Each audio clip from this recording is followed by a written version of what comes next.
네, 반갑습니다 여러분, 지선우입니다. 오늘은 테슬라가 단순한 전기차를 떠나 테슬라의 다음 목표가 어디까지 가는지에 대해 이야기해 볼 겁니다. 테슬라의 FSD의 수준과 전망, 그리고 한국 시장으로의 진출까지 투자자 입장에서 냉정하게 바라보아야 할 점들과 주가 전망까지 알아보는 시간 가져보도록 하겠으니 오늘 영상도 집중해서 시청 부탁드리겠습니다. 테슬라 코리아가 공식 X에 발표하였습니다. FSD 감독형, 다음 목적지는 한국, 그리고 함께 올라온 영상엔 운전자가 손을 떼고 테슬라가 차선을 바꾸고 알아서 주차까지 합니다. 이건 베타 테스트 수준이 아니라 시범 주행이 가능한 수준의 FSD가 들어왔다라는 뜻입니다. 지금까지 한국은 규제와 겁 때문에 자율주행이 미래 이야기로만 들렸습니다. 하지만 이제 그 미래가 눈앞까지 다가왔다라고 볼 수 있죠. 테슬라의 FSD는 총 두 가지로 나뉩니다. 감독형과 비감독형. 감독형은 운전자가 전방을 주시해야 합니다. 차가 스스로 가속, 감속하고 목적지까지 주행하지만 운전자는 언제든 개입할 수 있어야 해요. 비감독형은 그 한 단계를 넘어섭니다. 운전자가 개입하지 않아도 됩니다. 미국 일부 지역에서만 테스트되고 있는 버전이죠. 이번에 한국에 들어오는 건 감독형 FSD입니다. 이건 완전 자율주행의 전 단계,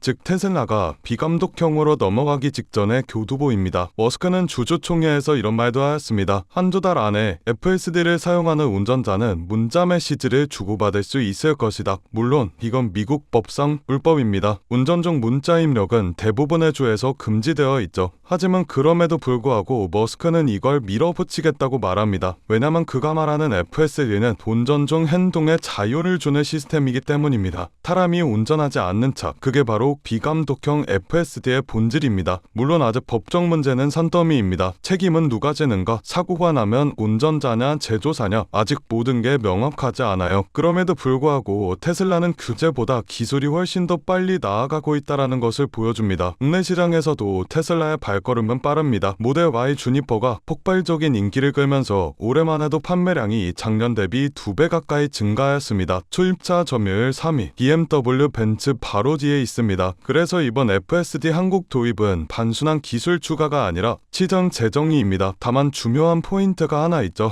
현재 국내 판매 차량의 60%가 중국산입니다. 이 말은 이 FSD가 바로 전 차량에 적용되기엔 어렵다라는 뜻입니다. FTA 때문에 미국산 차량은 국내 안전 기준을 면제받지만 중국산은 별도의 인증 절차를 거쳐야 되기 때문이죠. 그래서 전문가들은 처음엔 미국산 차량 중심으로 FSD가 적용될 가능성이 높다고 예측하고 있습니다. 그리고 머스크가 또 한 번 폭탄 발언을 던졌습니다. 우리가 직접 칩을 만들어야 된다라고요. 테슬라가 이 AI 칩을 설계한다라는 건 다들 알고 계시죠? 하지만 생산은 삼성전자나 TSMC와 같은 파운드리에 맡겨왔었습니다. 이제 머스크는 그걸 바꾸겠다라는 겁니다. 그가 말한 이름 테슬라 테라팹, 이건 자체 반도체 공장입니다. 이건 진짜로 자동차 회사의 영역을 넘어서는 선언이죠. 머스크는 TSMC와 삼성이 아무리 생산량을 늘려도 우리가 필요한 칩을 부족하다라고 하였습니다. 그래서 칩을 직접 만들겠다라는 결정을 내린 거죠. 그가 구상한 테라팹의 초기 생산은 월 10만 장 웨이퍼, 그리고 최종 목표는 월 100만 장입니다. 이게 어느 정도냐면 이 TSMC의 전체 생산량이 월 140만 장 정도입니다. 즉 테슬라가 장기적으로 TSMC의 생산 능력에 육박하는 규모의 공장을 세우겠다고 한 거죠. 현재 테슬라는 외부 위탁으로 칩을 만들고 있지만 테슬라의 다음 세대의 칩들을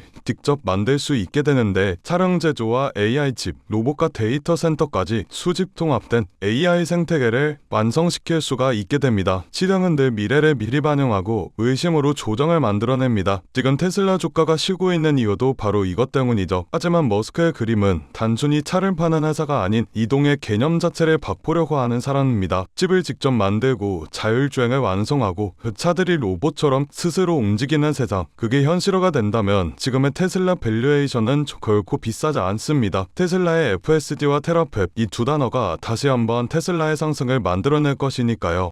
그렇다면 여러분들께서는 지금 같은 당에서 충분히 만족하실 만한 수익을 내고 계신가요?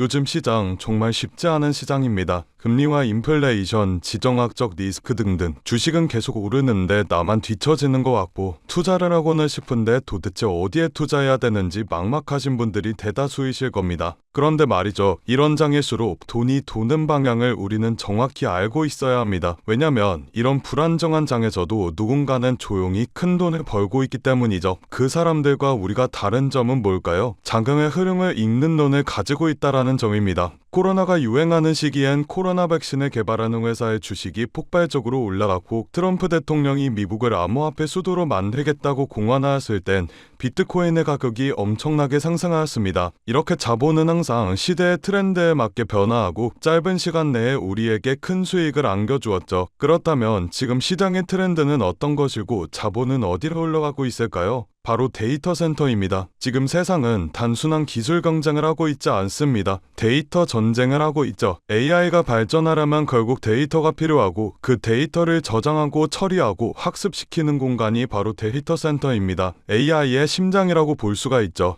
그래서 지금 전 세계가 데이터 센터 확보 전장에 뛰어들었어요. 테슬라와 엔비디아, 구글과 삼성 등등 전 세계적인 회사들이 데이터 센터에 목을 매는 이유가 바로 이겁니다. AI의 경쟁력은 모델이 아니라 인프라에 있기 때문이죠. 아무리 좋은 인공지능을 만들어도 데이터를 빠르게 처리할 수 없으면 그건 이론일 뿐 시장에서 돈이 되지 않습니다. 우리가 흔히 쓰고 있는 챗GPT가 전 세계적으로 성공할 수 있었던 이유도 그 뒤에 수천 대의 GPU가 돌아가는 데이터 센터가 있었기 때문입니다. 그리고 이런 AI 데이터 센터를 운영하기 위해서라면 엄청난 전력과 냉각 기술 그리고 초고속 네트워크 반도체가 필요하죠. 단순 소프트웨어 사업이 아니라 반도체와 전력, 인프라와 냉각 장비 등 모두 얽혀있는 복합 산업이에요. 이걸 잘 이해해야 우리가 앞으로 어떤 종목에 투자를 해야 큰 돈을 벌 수 있는지가 보이게 됩니다. 딱 그럼 최근 시장에서 데이터 센터 관련 종목들이 어떻게 움직였는지를 보겠습니다. 데이터 센터 전력 장비 기업인 버티브를 확인해 볼까요? 3년 동안 1600% 상승했습니다. 반년 만에 217%의 수익률을 올린 AI 반도체 테스트 기업도 있습니다. 어드반테스트죠. 이 외에도 굉장한 수익률을 올린 기업들이 많은데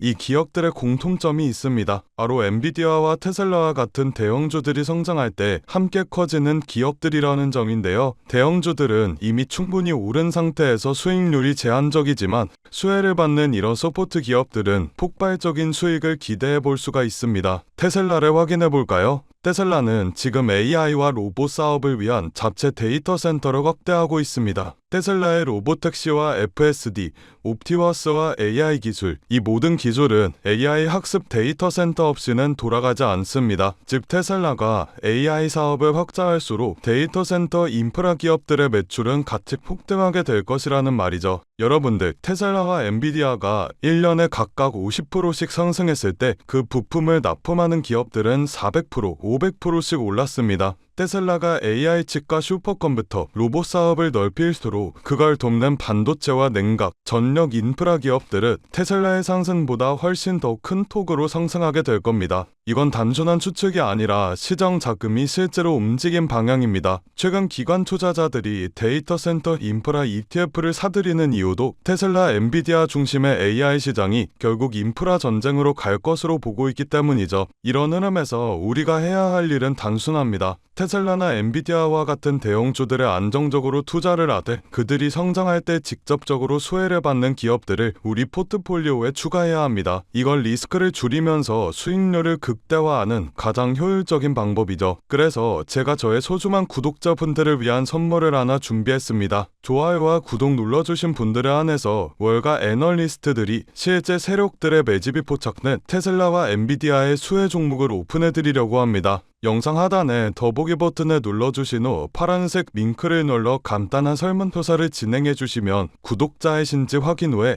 무료로 수혜 종목 안내해드리고 있습니다. 저 지선우는 금전 요구 투자 강요 전혀 없으니 안심하고 받아보셔도 되고요. 기업에 투자를 하지 않으신다고 하시더라도 이 기업에 대해 공부해보시고 알아보시는 것만으로도 여러분들의 투자 인생에 굉장히 큰 도움이 될 것이라는 말씀을 드리고 싶습니다. 제가 드린 종목이 정말 오르는지 확인만 해보신 후에 포트폴리오에 추가해 두셔도 좋으니 관심 있는 분들께서는 아래 링크에서 참여해 주시면 되겠습니다. 여러분들, 지금 시장은 단순한 기술 싸움이 아닙니다. 전력 싸움, 데이터 싸움, 그리고 속도 싸움이에요. AI의 시대는 이미 시작되었고, 이제 그 속도를 감당할 수 있는 인프라 기업이 다음 부의 주인공이 될 겁니다. 오늘 제가 준비한 영상은 여기까지입니다. 오늘도 영상 끝까지 시청해주셔서 정말 감사드리고, 저는 다음 영상에서 더 알찬 내용으로 인사드리도록 하겠습니다. 성토하시고 다음 영상에서 뵙겠습니다. 감사합니다.